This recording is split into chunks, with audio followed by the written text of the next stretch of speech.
அருட்பெருஞ்சோதி அருட்பெருஞ்சோதி தனிப்பெரும் கருணை அருட்பெருஞ்சோதி. எல்லா உயிர்களும் இன்புற்று வாழ்க, வள்ளல் மலரடி வாழ்க வாழ்க, கொல்லா விரதம் குவளை எல்லாம் ஓங்குக, நல்லோர் நினைத்த நலம் பெறுக, நன்றி நினைத்த எல்லோரும் வாழ்க இசைந்து.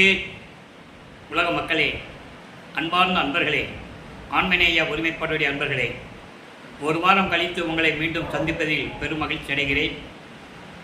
ஒரு வாரம் காலமாக உடல்நிலை சரியில்லாத காரணத்தினால் பதிவு செய்ய முடியவில்லை என்பதை தெரிவித்துக் கொண்டு, எல்லாம் இறைவனுடைய செயல் என்று அறிவித்துக் கொண்டு நமது பதிவை தொடங்கலாம்.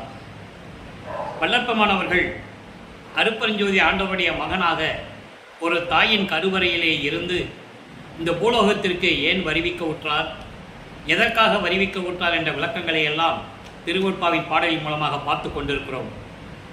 திருவருட்பாவின் பாடல்களின் மூலமாக அருட்பெருஞ்சோதி ஆண்டவருடைய திருவிளையாடல் எப்படியெல்லாம் நடந்தது என்பதை தான் திருவருட்பாவின் பாடலின் மூலமாக பார்த்து கொண்டிருக்கிறோம்.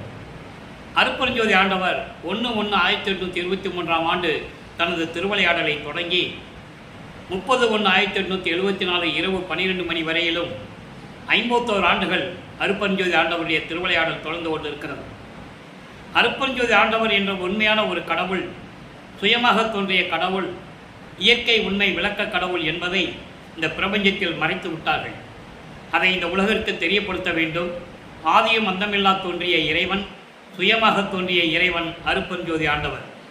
இந்த நிலையை உலக மக்களுக்கு விளக்க வேண்டும் என்பதற்காகவும் இந்த பிரபஞ்சத்தில் தோன்றிய 4 யுகங்களிலுமே, கிரேத யுகம், திரேத யுகம், துவார யுகம், கலியுகம், இந்த 4 யுகங்களிலுமே தோன்றிய சமயங்களும் மதங்களும் மார்க்கங்களும் அழிந்து விட்டன என்பதையும், மக்கள் இன்னும் அதை பின்பற்றி கொண்டிருக்கிறார்கள், தெரியாமல், விளக்கங்கள் தெரியாமல் பின்பற்றி கொண்டிருக்கிறார்கள் என்ற நிலையை உலக மக்களுக்கு உணர்த்த வேண்டும் என்பதற்காகவும் இந்த சமரச சுத்த சன்மார்க்கத்தை அருட்பெருஞ்சோதி ஆண்டவர் தொடங்கி அதை தன் மகன் கையில் ஒப்படைத்து இந்த சதுர்யுகத்தில் வாழ்ந்து கொண்டிருக்கின்ற, அதாவது சக்தி யுகம் என்று கூறுவார், ஒளியுகம் என்று கூறுவார், இந்த யுகத்தில் வாழ்ந்து கொண்டிருக்கிற மக்களை எல்லாம் சுத்த சன்மார்க்கத்தில் இணைத்து உலக மக்களெல்லாம் இன்புற்று வாழ வேண்டும் என்பதற்காகவே தன் அருளால் பெற்றெடுத்த ஒரு ஆண்மகனை ஒரு தாயின் கருவறையிலே இருக்க செய்து இந்த பூலோகத்திற்கு வருவிக்க செய்தார். நமது பிள்ளை பெருமானவர்களும் வருவிக்க உற்றார். ஒரு தாயின் கருவறையில் இருக்கும்போது இறைவனுடைய திருவிளையாடல் எப்படியெல்லாம் நடந்தது என்பதை நாம் ஏற்கனவே விளக்கமாக பார்த்து விட்டோம். இன்றும் ஒரு முறை அதனுடைய சுருக்கத்தை சொல்ல நான் கடமைப்பட்டிருக்கிறேன். ஒரு தாயின் கருவறையிலே இருக்கும்போது கருவறை இருட்டாக இருக்கிறதே என் தந்தையை என்று கூறும்போது, கருவறையிலே தன் மகனுக்கு ஒளிகாட்டியதையும், பசி இருக்கிறதே என்று தன் தந்தையிடம் கூறும்போது அருட்பெருஞ்சாண்டவர் தன் மகனுக்கு அருளமுதம் ஊட்டி மகிழ்ந்ததையும், காற்றே வரவில்லையே தந்தையே, உடம்பு புழுக்கமாக இருக்கிறதே என்று மகன் கூறும்போது தன் மகனுக்கு அமுத காற்று, தென்றல் காற்று வீசியதையும் இப்படியெல்லாம் பார்த்தோம். அப்படி நமது பிள்ளை பெருமான்கள் வருவிக்க உற்ற இடம் சிதம்பரம் அருகிலே மருதூர் என்ற ஒரு கிராமத்திலே ராமையா பிள்ளை சின்னையம்மையா அவர்கள் வாழ்ந்திருந்த காலகட்டங்களில் அவருடைய இல்லற வாழ்க்கையில் இவர் மகனாக வருவிக்க உற்றார். ஏற்கனவே அவர்களுக்கு பிறந்த குழந்தைகள் உண்டு, 4 குழந்தைகள், 2 ஆண் பிள்ளைகள், 2 பெண் பிள்ளைகள். அவர்கள் பிறந்தவர்கள் நமது பிள்ளை பெருமான் அவர்கள் இறைவனுடைய அருளால் ஒரு தாயின் கருவறையிலே இருந்து இந்த பூலோகத்திற்கு வருவிக்க உற்றவர். இது இறைவனுடைய திருவிளையாடல் நடந்தது கருவறையிலே இருக்கும்போது. 5 மாத குழந்தையாக இருக்கும்போது சிதம்பரத்திலே தன் மகனுக்கு தன்னுடைய சுய ரூபத்தை, அதாவது வெட்ட வெளியாக, எந்த விதமான உருவம் இல்லாமல் இறைவன் வெட்ட வெளியானவன், ஒளியானவன் என்ற நிலையில் தனது மகனுக்கு சுயரூபத்தை காட்டியதையும் நாம் தெளிவாக பார்த்தோம். 51 ஆண்டுகள் நடக்கின்ற திருவிளையாடல்களை 8 ஆண்டுகளாக பிரித்து தனது மகனுக்கு அருளை கொடுத்து கொண்டிருக்கிறார் அருட்பெருஞ்சோதி ஆண்டவர். ஆக ஒவ்வொரு 8 ஆண்டுகளிலும் நமது பிள்ளை பெருமானுடைய நிலை எப்படி இருந்தது என்பதை தான் திருவருட்பாவின் பாடல் மூலமாக நாம் பார்த்து கொண்டிருக்கிறோம். வல்லப்பெருமான் அவர்கள் வருவிக்க உற்று 203 ஆண்டுகள் முடிந்த காலங்களிலும் கூட அவருடைய உண்மையான நிலையை உலக மக்களுக்கு யாரும் எடுத்து சொல்லவில்லை என்பதுதான் உண்மை, அதுதான் சத்தியம். அந்த வகையிலே நாம் பெருமானுடைய நிலைகளை பார்த்து கொண்டிருக்கிறோம். வல்லப்பெருமான் அவர்கள் 5 மாத குழந்தையிலே தனது தந்தையின் சுயரூபத்தை கண்ட பிறகு அவருடைய, அதாவது ராமையா பிள்ளை அவர்களும் காலமான பிறகு சின்னையம்மையார் அவர்களுக்கு பிறந்த குழந்தைகள் 4 பேர், இறைவனால் வருவிக்க உற்ற மகன் நமது வல்லப்பமானவர்கள் 5 குழந்தைகளையும் அழைத்து கொண்டு, அந்த அம்மாவுக்கு தெரியாது இது இறைவனுடைய மகன் என்று அவருக்கு தெரியாது. இல்லற வாழ்க்கையில் பிறந்தவர் என்றுதான் அவர்களுக்கு தெரியும். அங்கே இறைவனுடைய திருவிளையாடல் எப்படி நடந்தது என்பது அவர்களுக்கு தெரியாது. அது தெளிவாக வல்லப்பமானவர்கள் நமக்கு திருவொற்பாவிலே அருளி இருக்கிறார்கள். அந்த விளக்கங்களை எல்லாம் நாம் ஏற்கனவே பார்த்து விட்டோம். அதன் பிறகு அந்த அம்மையார் இந்த 5 குழந்தைகளையும் அழைத்து கொண்டு பொன்னேரி அருகில் இருக்கின்ற சின்னக்காவனம் என்ற கிராமத்திற்கு செல்லுகிறார்கள். அங்கே சில காரணங்களால் இருக்க முடியலே சென்னையிலே வந்து குடியேறுகிறார்கள். அவர்கள் குடியேறிய பகுதி ஏழுகணர் பகுதியில் இருக்கின்ற வீராசாமி தெருவிலே, அந்த தெருவிலே குடியேறுகிறார்கள். நமது குழந்தை இறைவன் வளர்ந்து கொண்டிருக்கிறார். இது முன்னுரை. இப்போ முதல் 8 ஆண்டுகளில் இறைவனுடைய திருவிளையாடல் எப்படி நடந்தது? நமது குழந்தை இறைவன் வளர்ந்து கொண்டிருக்கிறார். பிள்ளைப்பெருமான் அவர்கள் அருட்பெருஞ்சாண்டவர் தன் மகனுக்கு வைத்த பெயர் செல்வப்பிள்ளை.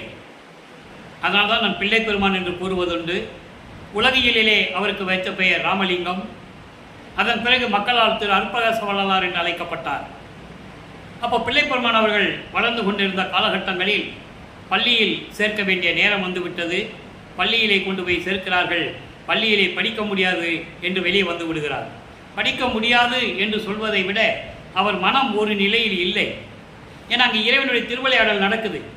நான் ஏன் பள்ளிக்கூடத்தில் படிக்கவில்லை என்பதை 6ஆம் திருமுறையில் சொல்லுவார். திருவடி புகழ்ச்சி திருப்பள்ளி எழுச்சி என்ற பதிகத்திலே அந்த பாடலிலே சொல்லுவார். முன்னை என்னை பள்ளி பயிற்றாது கல்வி பயிற்றுத்து முழுதும் உணர்வித்து உடற்பொழுதெல்லாம் தவிர்த்து என்னை பள்ளி எழுப்பிய அருப்பெருஞ்சோதி என் அப்பனே பள்ளி எழுந்தருள்வாயே என்று கூறுவார். நான் பள்ளியில் ஏன் படிக்கவில்லை என்ற காரணத்தை பிள்ளைப்பெருமானவர்கள் தெளிவாக அருளியிருக்கிறார்கள். எப்படி என்றால், அருட்பெருஞ்சோதி ஆண்டவர் தன் மகன் வந்து எந்த ஆசிரியரிடமும் இந்த உலகிலே சந்தை படிப்பை படிக்கக்கூடாது, யாரையும் குருவாக ஏற்றுக்கொள்ளக்கூடாது, வெள்ளை உடைதான் அணிய வேண்டும் என்ற நிலையில் இறைவனுடைய திருவிளையாடல் நடந்து கொண்டிருக்கிறது. அப்போ நமது பிள்ளைப்பெருமானவர்கள் படிக்க முடியாது, வெளியே வந்துட்டாரு. அப்போ அந்த குழந்தைக்கு எவ்வளவு பிரச்சனைகள் அந்த வீட்டில் இருந்திருக்கணும் நமக்கு தெரியும். எல்லாரும் எந்திரிக்கிறதுக்கு முன்னால் எந்திரிச்சு போயிடுவார், எல்லாம் தூங்கின பிறகு தான் வருவார். அப்படி ஒரு தனிமையான இடத்தை தேடினார். கந்தகோட்டம் என்ற ஒரு இடம் கிடைத்தது. அது ஒரு முருகன் கோயில். அங்கே போய் படுத்துக்குவார். இங்கே குழந்தையை காணோம் தேடுவாங்க. ஏன்னா உலகியல் பிறந்த குழந்தை தானே, தேடுவாங்கல்ல. இப்படி 8 ஆண்டுகள் முடிந்து விட்டது. முதல் 8 முடிஞ்சு போச்சு. 2வது 8 தொடங்குகிறது. அதாவது 9வது ஆண்டு. ஆண்டாறு 3 ஆண்டில் ஆட்கொண்ட அருள் கடலே என்று கூறுவார். ஆரோடு 3வது ஆண்டிலே என்னை ஆட்கொண்ட கருணையின் கடலே என்று கூறுவார். ஆக 6+3 9வது ஆண்டில் தன்னை இறைவன் ஆட்கொண்டதை தெளிவாக கூறியிருக்கிறார்கள் திருவொற்பாவில். ஆக 9வது ஆண்டு தொடக்கத்தில் அருட்பெருஞ்சோதி ஆண்டவர் தன் மகன் முன் எழுந்தருளி, மகனே கவலைப்படாதே, நீ என் மகனடா, என் குலத்தின் மூத்த மகன் நீ. உன்னால் சில காரியங்கள் இந்த பூலோகத்தில் நடக்க வேண்டியது இருக்கிறது. அதற்காகத்தான் உன்னை ஒரு தாயின் வழியாக வருவிக்க செய்தேன். உனக்கு முன்பருவம் பின்பருவம் காட்டி அருள் செய்வேன் என்று கூறி மறைந்து விடுகிறார். ஞானத்தை கொடுத்துவிட்டு மறைந்து விடுகிறார். நமது பிள்ளைப்பெருமான் அவர்கள் ஞானத்தை பெற்ற பிறகு ஒரு மறைப்பு நிலை அவருக்கு ஏற்படுகிறது. மறைப்பு நிலை என்பது அருட்பெருஞ்சோதி ஆண்டவர் தான் உண்மையான கடவுள் என்று தெரியாது. சுத்த சன்மார்க்கம் இருக்கிறது தெரியாது அவருக்கு. ஆதி சிவன் என்று கூறிக்கொண்டிருந்தார்கள். இந்த பிரபஞ்சம் தோன்றிய காலத்திலிருந்தே ஆதி சிவன் தான், ஆதியும் அந்தமும் இல்லா தோன்றிய இறைவன் என்று கூறிக்கொண்டிருந்தார்கள். அதையே நம்பிக்கொண்டு நமது பிள்ளைப்பெருமான் அவர்கள் சைவ குலத்தில் இருந்து வருவிக்க உற்றதனால் சைவ சமயத்தின் தலைவனாகிய சிவபெருமானை ஏற்றுக்கொண்டு, இறைவனாக ஏற்றுக்கொண்டு சிவபெருமானை வழிபட்டு கொண்டிருக்கிறார். நமச்சிவாயா, ஓம் சிவாய நமா, சிவாய நமா, சிவசிவா என்று சொல்லி சிவபெருமானை வழிபட்டு கொண்டிருக்கிறார். இது காலத்தின் கட்டாயம். அவர் வழிபட்டு தான் ஆகணும். அதை இருந்துட்டு தான் சுத்த சன்மார்க்கத்துக்கு வரணும் என்ற நிலையில் அவர் இருந்து கொண்டிருக்கிறார். அப்போ 9வது ஆண்டிலிருந்து 12 ஆண்டுகளுக்குள் 1ஆம் திருமுறை உருவாகிறது. 8 பதிகங்கள், 712 பாடல்கள். நாம் ஏற்கனவே திருவருள் முறையீடு, வடிவுடை மாணிக்க மாலை பதிகங்களை அருட்பெருஞ்சோதி ஆண்டவருடைய திருவிளையாடல் என்ற பதிவுகளின் மூலமாக நாம் தெளிவாக பார்த்து விட்டோம். இருந்தாலும் இன்னும் சில விளக்கங்கள் கூற வேண்டியது இருக்கிறது. 5 வருடங்களாக யூடியூபிலே நான் திருவருட்பாவினுடைய விளக்கங்களை இறைவனுடைய தயவாலையும் கருணையாலையும் இறைவன் கொடுத்த விளக்கத்தை உங்களுக்கு நான் விளக்கி கொண்டிருக்கிறேன். இன்னும் 3 ஆண்டுகள் பாக்கி இருக்கிறது. அதனுடைய பாடலுடைய விளக்கங்களை பார்க்க வேண்டியது இருக்கிறது. 1ஆம் திருமுறை சிவநேச வெண்பா நமது பிள்ளை பெருமானவர்கள் 9வது ஆண்டிலிருந்து 12 ஆண்டுகளுக்கு இருக்கும்போது இந்த சிவநேச வெண்பா உதயமாகிறது. மொத்தம் 100 பாடல்கள். இதுவரை 85 பாடலுடைய விளக்கங்களை பார்த்திருக்கிறோம். இன்று 86வது பாடல். நல்லா கவனிக்கணும். இப்போ சிவபெருமான தான் வழிபட்டு கொண்டிருக்கிறார். சிவபெருமான தான் கும்பிடுறார். அவர் வேறு எதுவுமே தெரியாது. அந்த நிலையில் இப்போ நம்ம பார்க்குறோம். சுத்த சன்மார்க்கத்தை பெற்ற பிறகு இதெல்லாம் தேவையில்லை என்று கூறுவார். அந்த விளக்கங்களை எல்லாம் இன்று நாம் பார்க்க போகிறோம். என் சிறுமை நோக்காது சிவபெருமானிடம் சொல்லுகிறார். இப்பெல்லாம் அவர் திருவொற்றியூருக்கு போகலை, எங்கேயும் போகலை, இருந்த இடத்தில் இருந்து கொண்டு இந்த பதிகங்கள் உருவாகிறது. என் சிறுமை நோக்காது எனக்கு அருளல் வேண்டும் என்றே நின் பெருமை நோக்கி இங்கு நிற்கின்றேன். எம் பெருமானே யாதோ நின் சித்தம் அறியே, அடியேருக்கு எப்போதோ அருள்வாய் புகழ் என்று கூறுகிறார். அதாவது எனது தவறுகளையும் குற்றங்களையும் பார்க்காது எனக்கு நீ அருளல் வேண்டும் என்று உன்னுடைய பெருமையை நினைத்து இந்த பூலோகத்தில் நின்று கொண்டிருக்கிறேன். ஒரு தாயின் கருவறையிலே இருக்க வைத்து என்னை வருவிக்க செய்துவிட்டு என் மகன் என்றும் கூறிவிட்டு நீ மறைந்து விட்டாய். உன்னுடைய பெருமையை, உன்னுடைய அருள் பெருமையை நினைத்து பார்த்து கொண்டு இந்த பூலோகத்தில் நின்று கொண்டிருக்கிறேன். எதற்காக? என்னுடைய தவறுகளையும் குற்றங்களையும் நினைத்து பார்க்காமல் நீ எனக்கு அருள வேண்டும் என்பதற்காக. அப்போ என் பெருமானே, உன்னுடைய உள்ளத்தில் என்ன இருக்குது என்று எனக்கு தெரியவில்லை. எனக்கு என்ன இருக்குது என்று தெரியவில்லை. நீ என்னை பற்றி என்ன நினைத்து கொண்டிருக்கிறாய் என்று எனக்கு தெரியவில்லை. இந்த அடியனுக்கு எப்போது அருள்வாய் நீ சொல்லு. ஏனென்றால் நான் துன்பங்களையும் துயரங்களையும் அனுபவித்துக் கொண்டிருக்கிறேன். இந்த 12 வயதுக்குள் நான் படுகின்ற துன்பங்களையெல்லாம் துயரங்களையெல்லாம் நீ பார்த்து கொண்டிருக்கிறாய். எனவே விரைவில் வந்து எனக்கு அருள வேண்டும் என்று சொல்லி இந்த பாடலை நமக்கு அருளி இருக்கிறார்கள். இப்போ 12 ஆண்டுகள் முடிந்து விட்டது. 13வது ஆண்டு தொடக்கத்தில் ஞானத்தை பெற்ற பிறகு அவருடைய மனம் திருவொற்றியூருக்கு போக சொல்லுகிறது, தூண்டி விடுகிறது என்று சொல்வதை விட இறைவன் அவருடைய மனதை தூண்டி விடுகிறார். என் மகனை திருவொற்றியூருக்கு அழைத்து செல் என்று. அப்போ 13வது ஆண்டில் நமது குழந்தை இறைவன் கால் வலிக்க அவர்கள் தங்கியிருந்த ஏழுகணர் பகுதியிலிருந்து திருவொற்றியூருக்கு நடந்தே செல்லுகிறார். அங்கே சென்று அங்கே இருக்கின்ற தியாகராஜ பெருமானை வழிபடுகிறார். தியாகராஜ பெருமானை வழிபடுகிறார். 2ஆம் திருமுறை உருவாகிறது. 2ஆம் திருமுறை உருவாகிறது. 113 பதியங்கள், 1207 பாடல்கள். இதுவரை 38 பதியங்களுடைய விளக்கங்களை நாம் பார்த்து விட்டோம். இவர் திருவொற்றியூருக்கு போக வேண்டியது. எல்லாம் தூங்கிட்டு இருப்பாங்க காலையில். யாருக்கு தெரியாமல் எந்திரிச்சு நேராக திருவொற்றியூருக்கு நடந்து போகிறது. நினச்சி பாருங்கள், 13வது ஆண்டில் அந்த குழந்தை இறைவன் எப்படி கால் வலிக்க நடந்து சென்றிருப்பார் என்று நீங்கள் நினைத்து பார்க்க வேண்டும். போய் வழிபடுவார், எந்த பிரயோஜனம் இல்லை. சரி, இங்கே தான் ஒன்றும் பிரயோஜனம் இல்லைன்னு சொல்லி திருமலை வாயில் போவார். அங்கே இருக்கின்ற இறைவன் பெயர் மாசிலாமணி. மாசிலாமணி என்று மனம் உருகி பாடுவார். உன்னை தேடி வந்திருக்கேன், என்ன மகனே கால் வலிக்குதாடா, எப்படி இருக்கிறேன்னு கூட கேட்காம ஊமை மாதிரி நிற்கிறேன்னு கேட்பாரு. எந்த பிரயோஜனம் இல்லை. ஏன்? திருவிளையாடல் நடக்குதுங்க. 2வது அங்கிருந்து திருவள்ளித்தாயம் போவார். அங்கேயும் போய் மனம் உருகி பாடுவார். எந்த விதமான பதிலும் இல்லை. அங்கிருந்தால் சொல்லுவார், பெத்த பிள்ளைய பெற்ற மகனை தெருவில் விட்டு விட்டானே என்று சொல்லி உன்னை இந்த உலகம் பழிக்குமே, இழிவாக பேசுமே. இந்த பழிச்சொல்லுக்கும் இழிச்சொல்லுக்கும் ஆளாகக்கூடாது என்பதற்காகத்தான் நீ விரைவில் வந்து எனக்கு அருள வேண்டும் என்று கூறுகிறேன் என்றெல்லாம் சொல்லுவார். எந்த விதமான பலனும் இல்லை. அதன் பிறகு திருமுல்ல வாயிலுக்கும் திருவள்ளித்தாயத்துக்கும் இனிமேல் நான் வரமாட்டேன், கால் வலிக்க என்னால் நடக்க முடியாது என் தந்தையே என்று சொல்லி திருவொற்றியூருக்கு செல்லுகிறார். அங்கே 39வது பதிகம் உருவாகிறது. பற்றி திறம் பகர்தல். நல்லா கவனிக்கணும். 39வது பதிகத்தில் சிவபெருமானை பற்றி எப்படி சொல்கிறாரு? சுத்த சன்மார்க்கத்தை பெற்ற பிறகு அதே 6ஆம் திருமுறையில் 39வது பதிகத்தில் அருட்பெருஞ்ஜோதி ஆண்டவரை பற்றி எப்படி சொல்கிறாரு? நீங்கள் கவனிச்சுக்கிட்டே வந்தால் தான் புரியும். 3வது பாடல் இன்னைக்கு அண்டனை, அண்டம், அண்டனை என் தோல் அத்தனை ஒற்றி அப்பனை ஐயனை கண்டனை அடியார் கருத்தனை பூத கணத்தனை கருதி விண்டரை பின்றா வெளிற்றரை வலிய வேற்றரை சிற்றரை பாவக் குண்டரை வஞ்ச கொடியரை கண்டல் கூசுவ கூசுவ கிளியே. கண்களை பார்த்து சொல்லுகிறார், எப்படிப்பட்ட இறைவனை வணங்காதவர்களை நீ ஏன் பார்க்க வேண்டும்? அவர்களை பார்ப்பதற்கு நீ வெட்கப்பட வேண்டும், நாணப்பட வேண்டும் என்ற வகையில் இந்த பாடலை கூறியிருக்கிறார்கள். நல்லா கவனிக்கணும். அண்டனை, அண்டங்களை படைத்து அண்டங்களை ஆண்டு கொண்டிருக்கின்றவனை, உலகத்திலே இந்த பிரபஞ்சத்தில் எத்தனையோ அண்டங்கள் இருக்கின்றன, அத்தனை அண்டங்களையும் காத்து கொண்டிருப்பவனை, எண்தோல் அத்தனை, அத்தன் என்பது அப்பா, எண்தோல் உடைய என் அப்பனை.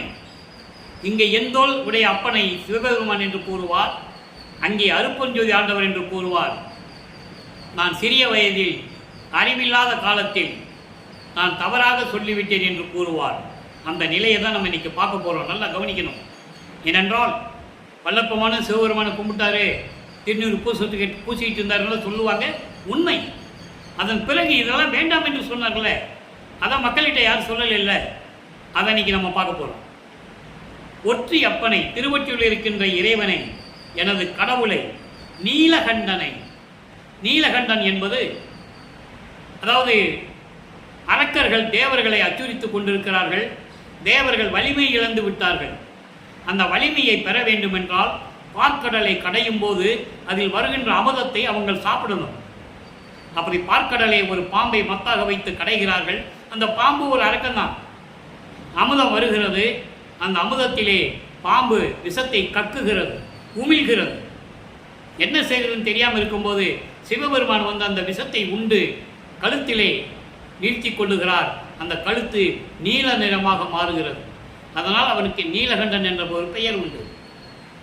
அடியார் கருத்தனை, அடியார்கள் போற்றுகின்ற இறைவனை, பூத கணத்தனை, ஐம்பூதங்களை ஆண்டு கொண்டிருக்கின்றவனை, நிலம், நீர், நெருப்பு, காற்று, ஆகாயம், அப்படி பூதகணத்துடைய தலைவங்களை நினைத்து நினைத்து மனதில் நினைத்து வணங்காத குண்டர்களை, நல்லா கவனிக்கணும். யார்கிட்ட சொல்றாரு? கண்களிடம் சொல்லுகிறார். இப்படிப்பட்ட இறைவனை வணங்காத குண்டர்களை, பின்றா வெளிற்றரை, அதாவது பணிந்து போகாதவர்கள், இறைவனை வணங்கி பணிந்து போகாதவர்களை, வலிய வேற்றாரை, கல் நெஞ்சமுடையவரை, வலிய நெஞ்சு உடையவர்களை, இரக்கமில்லாதவர்களை, சிற்றரை, கோபமுடையவர்களை, பாவங்கள் செய்கிறவர்களை, வஞ்ச கொடியரை கண்டால், வஞ்சகர்களை, கொடியவர்களை நீ கண்டால் கூசுவ கூசுவ விழியே. அவங்கள பார்த்தா நீ வெட்கப்படணும். அவங்கள பார்க்காத. அவங்களை ஏன் பார்க்கணும்? இப்படிப்பட்ட இறைவனை வணங்காதவர்களை ஏன் பார்க்கணும்? நீ பார்க்காத. ஏனென்றால் இறைவன் எப்படிப்பட்டவன் என்று தெரிந்தும் கூட அவர்கள் இந்த இறைவனை வணங்குவதில்லை. எனவே விழியே, அவர்களை பார்க்காதே, கண்களே, அவர்களை நீ பார்க்காதே என்று கூறுகிறார். ஆக வல்லப்பமானவர்கள் இப்போ 16 ஆண்டுகளுக்குள் இருந்து கொண்டிருக்கிறார். 2வது 8 16 ஆண்டுகளுக்குள் அவருடைய நிலை என்ன என்ற நிலையை தான் இப்போ நம்ம பார்த்துக்கிட்டு இருக்கோம். இன்னும் நிறைய நம்ம சொல்ல வேண்டிய விளக்கங்கள் இருக்கு. 24 ஆண்டுகள் வரைக்கும் என்ன நடந்தது, 16லேருந்து 24 வரைக்கும், 24லேருந்து 32 ஆண்டுகள் வரைக்கும் என்ன நடந்தது, 32லேருந்து 40 வரைக்கும் என்ன நடந்தது, 40லேருந்து 48 ஆண்டுகள் வரைக்கும் என்ன நடந்தது. இந்த 6 8களும் சென்னையிலிருந்து வடலூர் தர்மசாலை வரைக்கும் தான். 6 8 48 ஆண்டு முடிஞ்சு போச்சு. அப்புறம் 3 வருஷம் மேட்டுக்குப்ப விழாவும். இந்த விளக்கங்களை நாம் ஏற்கனவே கூறியிருந்தாலும் கூட இப்பவும் கூற வேண்டிய பாக்கி பாடல்கள், மீத பாடல்கள் இருக்கிறது. அதன் மூலமாக நாம் பார்த்து கொண்டிருக்கிறோம். ஆக 16 ஆண்டுகளுக்குள் நமது பிள்ளை பெருமானவர்கள் இருக்கும்போது எந்த நிலை இருந்தது என்பதை நாம் தெளிவாக பார்த்து கொண்டிருக்கிறோம். 16 ஆண்டுகள் வரைக்கும் அவருடைய நிலை என்னவென்றால் சிவபெருமானை வழிபட்டு கொண்டிருக்கிறார். சைவ சமயத்தின் தலைவன் சிவபெருமான். ஒவ்வொரு சமயங்களுக்கும் தலைவன் உண்டு. அதாவது சைவ சமயத்தின் தலைவன் சிவபெருமான், வைஷ்ணவ சமயத்தின் தலைவன் திருமால், கௌபாரம் சமயத்தின் தலைவன் முருகன், காணாபத்தியத்தினுடைய தலைவன் விநாயகன், சக்தம் என்ற ஒரு சமயத்தினுடைய தலைவி அம்மை, சௌபாரம் சூரியன். இப்படி ஒவ்வொரு சமயங்களுக்கும் தலைவர்கள் உண்டு, மதங்களுக்கும் தலைவர்கள் உண்டு.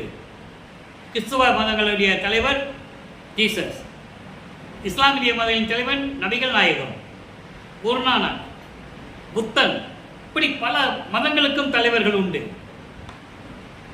இந்து மதத்துக்கு தான் பல தலைவர்கள் உண்டு. நல்லா கவனிச்சுக்கணும் நீங்கள். அதன் பிறகு மார்க்கங்களுக்கும் தலைவர்கள் உண்டு. கலங்க மார்க்கம் கிரேத யுகத்திலே நடந்தது. அங்கே கிருஷ்ணன் திருமால் 6 அவதாரங்கள் எடுத்தான். திரேத யுகத்திலே ராமன் மட்டும், அது திராவக மார்க்கம். நவநீத மார்க்கம் துவார யுகத்திலே கிருஷ்ணனும் பலராமனும். கலியுகத்திலே பஸ்ம மார்க்கம் அயகிரி அவதாரம், அதுவும் முடிந்து விட்டது என்பதை வல்லப்பமானவர்கள் தெளிவாக அருளியிருக்கிறார்கள். அதன் விளக்கங்களை எல்லாம் நாம் ஏற்கனவே பார்த்திருக்கிறோம். 5 வருடங்களாக பார்த்து கொண்டிருக்கிறோம். அப்போது இந்த நிலைகள், இந்த மார்க்கங்களாம் அழிந்து விட்டது.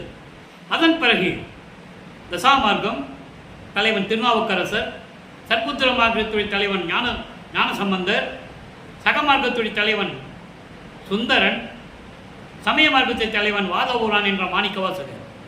இப்படி மார்க்கங்களுக்கெல்லாம் தலைவன் உண்டு. ஆனால் இந்த சமயங்களும் மதங்களும் மார்க்கங்களும் இல்லாத ஒரு இறைவன் அருட்பெருஞ்சோதி ஆண்டவர். ஒரே தலைவன், ஒரே இறைவன், ஒரே மார்க்கம். அதுதான் சமரச சுத்த சன்மார்க்கம் என்ற நிலையை இப்போ பார்க்க போகிறோம். இப்போ 16 ஆண்டுகள் வரைக்கும் இந்த நிலையில் வல்லப்பமானவர்கள் இருந்து கொண்டிருக்க வேண்டிய நிலையை பார்த்து விட்டோம். இந்த 39வது பதிகத்தில் எப்படி நிலைகள் உருவாச்சு, சிவபெருமானை எப்படியெல்லாம் சொல்கிறாரு பார்த்துட்டோம்ல. இப்போ சுத்த சன்மார்க்கத்தை பெற்ற பிறகு அதெல்லாம் இல்லை, அதெல்லாம் இந்த பிரபஞ்சத்தில் தோன்றிய காலத்தில் இருந்தது என்று புராணங்களும் காவியங்களும் கூறிக்கொண்டிருக்கின்றன. ஆனால் இந்த 4 யுகங்களும் அழிந்து விட்டது என்பதை உலக மக்களுக்கு யாரும் சொல்லவில்லை. ஆக புதிதாக தோன்றிய ஒரு மார்க்கம் சன்மார்க்கம், சுத்த சன்மார்க்கம் யுகம், சமரச சுத்த சன்மார்க்க காலம். இந்த யுகத்திற்கு ஆயுள் காலம் இல்லை, அதுக்கெல்லாம் ஆயுள் காலம் உண்டு. அந்த ஆயுள் காலம் முடிந்தவுடனே அதெல்லாம் ஆட்டோமேட்டிக்காக அழிஞ்சிடும், எல்லாமே அழிஞ்சிடும். மக்களுக்கு யாரும் சொல்லாதனால் மக்களுக்கு தெரியவில்லை. இப்போ சுத்த சன்மார்க்க காலம் தொடங்கிவிட்டது. நம்ம சக்தி யுகத்தில், அதாவது ஒளி யுகத்தில், சதுர யுகத்தில் இருந்து கொண்டிருக்கிறோம்.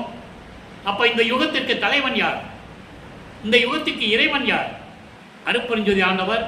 இந்த யுகத்திலே என்ன மார்க்கம்? சமரச சுத்த சன்மார்க்கம். எல்லா மக்களும் சமரசமாக வாழ வேண்டும் என்பதற்காகவே இறைவனால் உருவாக்கப்பட்ட மார்க்கம். அதற்கு முன்னால் இந்த மார்க்கங்கள்லாம் அந்தந்த மதங்களுடைய தலைவர்கள், மார்க்கங்களுடைய தலைவர்கள், சமயங்களுடைய தலைவர்கள் உருவாக்கியது, இறைவர்கள் உருவாக்கப்பட்டதல்ல என்ற நிலையை இப்போ பார்க்க போகிறோம். இப்போ பதிகம் 39 6ஆம் திருமறை சுத்த சன்மார்க்கத்தை பெற்ற பிறகு இறைவன் யார், வல்லப்பனுடைய நிலை என்ன என்பதை பார்க்க போகிறோம்.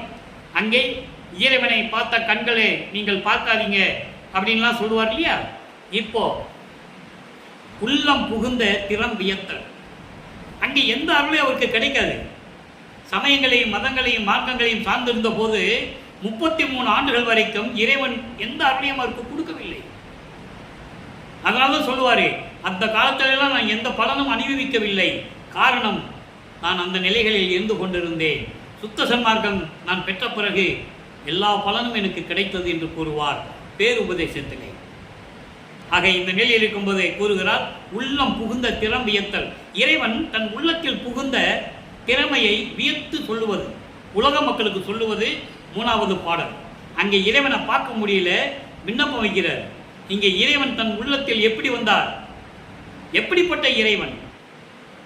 அங்கே அண்டங்களை காத்தவன் நீ சிவபெருமான் சொன்னார்ல, இங்கே எப்படிப்பட்ட இறைவன்?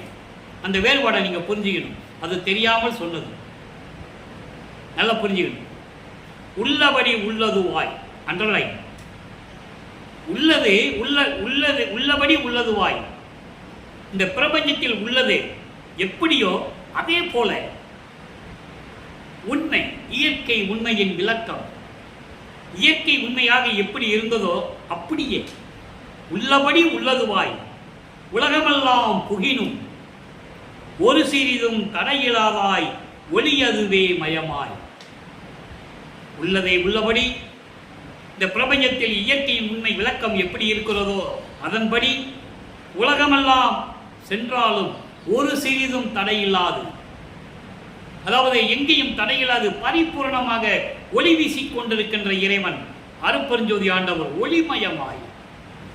நல்லா புரிஞ்சுக்கணும். இப்போ என்ன சொல்றாரு? சிவபெருமான் சொல்லலை, கொண்டையில் கங்கை வச்சிருப்பாருன்னு சொல்லலை, பிறைச்சந்திரனை சூரிய இறைவன் என்று சொல்லலை, பாம்பை கழுத்தில் சூரிய இறைவன் சொல்லலை. அது சமயங்களை சார்ந்த இறைவன், சைவ சமயத்தை சார்ந்த தலைவன். ஆனால் இறைவன் யார்? இங்கே தான் சொல்கிறேன்.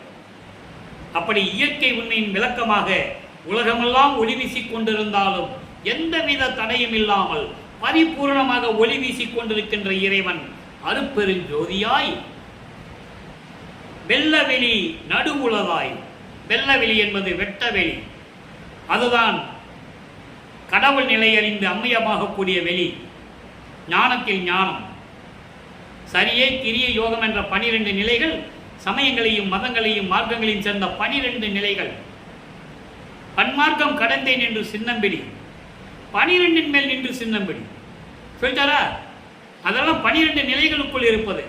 12 மேல் என்பது 13வது நிலை, அதுதான் திரையோதச நிலை, அதுதான் ஞான சரியை.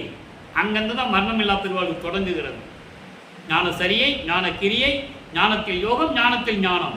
அங்கே சுத்த சிவஞான வெளி என்பது வெட்ட வெளி, அதான் வெள்ள வெளி என்று சொல்லுகிறார்.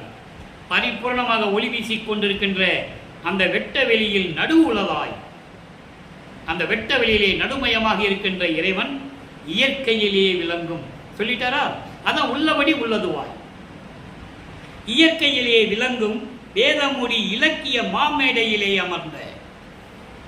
வேதங்கள் இருக்கின்றதே, ரிக்வேதம், யசுர்வேதம், சாமவேதம், அதர்வண வேதம். இந்த வேதங்களுடைய விளக்கங்களிற்கு மேல் நின்று கொண்டு சத்தியஞான சபையில் அமர்ந்து கொண்டிருக்கின்ற அங்கே இருக்கிற சத்தியஞான சபை நல்லா கவனிச்சுக்கணும். திருவொற்பாவிலே 6ஆம் திருமுறையிலே சொல்லுகின்ற சத்தியஞான சபை என்பதெல்லாம் அங்கே இருக்கிற சத்தியஞான சபை. அங்கே மக்கள் செல்ல முடியாது என்பதற்காகத்தான் வடலூரிலே நமக்கு அருளினார்கள் அருட்பெருஞ்சோதி ஆண்டவருடைய மகனாகிய வல்லற்பமானவர்கள் என்பதை இங்கே நான் பதிவு செய்ய கடமைப்பட்டிருக்கிறேன். அப்போ இயற்கையிலே விளங்கும் வேதமொழி இலக்கிய மாமேடையிலே அமர்ந்த வள்ளல் மலரடி சிவப்ப. அவர் அப்பா எப்படி வராராம்? அவருடைய மலர் போன்ற செந்தாமரை மலர் போன்ற சிவந்த திருவடிகள் சிவக்கும்படி நடந்து வராராம் பிள்ளைய பார்க்கறதுக்கு. எப்படிப்பட்ட இறைவன்? உள்ளபடி உள்ளதுவாய் உலகமெல்லாம் புகினும் ஒரு சிறிதும் தடையிலதாய் ஒளிமயமாய் வெட்ட வெளி நடுவுளதாய் இயற்கையோடு விளங்கக்கூடிய நிலையாய் வேதங்களின் விளக்கங்களுக்கு மேலே அமர்ந்து கொண்டிருக்கின்ற சத்தியஞான சபையில் இருக்கின்ற எனது அப்பா வள்ளல் மலரடி சிவப்ப. அந்த திருவடி சிவக்கும்படி கால் வலிக்க நடந்து வராராம். வந்து எனது கருத்தின் வன்மையெல்லாம் உபந்தளித்து, அவர் அப்படியெல்லாம் வந்து நான் என்னென்ன உள்ளத்தில் நினைச்சனோ அப்படியே மகிழ்ந்து கொடுத்து. எப்படி சொல்றாரு பாருங்க. அங்கே சமயத்தில் இருக்கிற வரைக்கும் அவருடைய நிலை வேறு, சுத்த சன்மார்க்கத்துக்கு வந்த பிறகு அவருடைய நிலை வேறு. அப்படி உவந்து அளித்து நான் என்னென்ன மனசில் நினைச்சனோ, எப்படியெல்லாம் நினைச்சனோ அப்படியெல்லாம் சந்தோஷமாக எங்கள் அப்பா கொடுத்தார். அளித்து வயங்கிய பேரின்பம், அந்த பேரின்பம் இருக்கிறதே கொள்ளை கொல கொடுத்தது. திகட்ட திகட்ட வேண்டாம் வேண்டாம் சொல்கிற அளவுக்கு அந்த அருளை கொடுக்கும்போது பேரின்பம் இருந்ததே அப்படி இருந்தது. கொடுத்தது தான் போதாதோ, அது போதாதோ, எனக்கு மகனுக்கு இது கொடுத்தது போதாது என்று சொல்லி அவ்வளோ அருமையான பாடல் பாருங்க. இப்படியெல்லாம் கொடுத்து மகனுக்கு கொடுத்த பிறகும் கூட இது போதாதடா மகனே உனக்கு என்று சொல்லி கொடும் புலையேன் குடிசையினிலும், கொடும் புலையேன் குடிசையிலும் இந்த சிறியவன் இந்த எளியவன் அவனுடைய குடிசையிலும் உள்ளே மகிழ்ந்து குலவி நுழைந்தனையே. என்ன சொல்றார் பாருங்க, இந்த உள்ளம் எனும் குடிசையிலும் நுழைந்தனையே. எப்படிப்பட்ட இறைவன்? அங்கே சிவபெருமான சொல்லுவார்.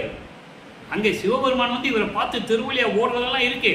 நம்ம ஏற்கனவே திருவிளையாடல் பதிவில் சொல்லியிருக்கோம். இன்னும் சில விஷயங்கள் சொல்ல வேண்டியது இருக்குது. இந்த 16 ஆண்டுகள் நிலைகள் முடிஞ்ச உடனே நாம் அப்புறம் சொல்லுவோம். இன்னும் நிறைய விஷயங்கள் இருக்கு. சிவபெருமான் இவரை பார்த்து ஓடுறாருங்க திருவொற்றியூர்ல. அந்த நிலையில மக்களிடம் யார் சொன்னது? அப்படியெல்லாம் சொல்லி இருந்தால் வல்லப்பமானவர்கள் இறைவனுடைய மகன் என்று தெரிந்திருக்கும். இன்னும் சொல்லலை, யாருமே சொல்லலை.